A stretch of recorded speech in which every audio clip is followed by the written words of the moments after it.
In our last video on ROI, we put in $2,020, and after a few years, it's worth $3,000.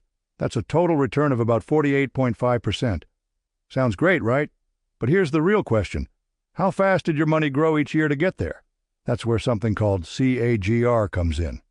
No, we're not smoking cigars. It stands for Compound Annual Growth Rate, and it's just a fancy way of saying, how much did your money grow on average each year with compounding? Here's how you figure it out.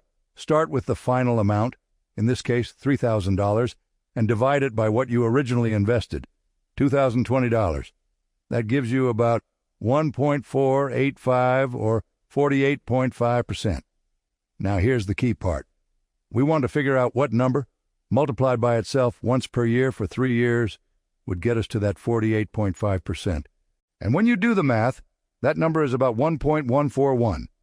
That means your money grew about 14.1% per year, compounded. So instead of thinking I made 48% over 3 years, CAGR helps you say, my investment grew about 14% per year, on average. That's the real power of compounding. It helps you compare different investments, no matter how long you held them. Want to see how we got that 48.5% total return in the first place? Check out our video on return on investment, or ROI. It's the other half of the story.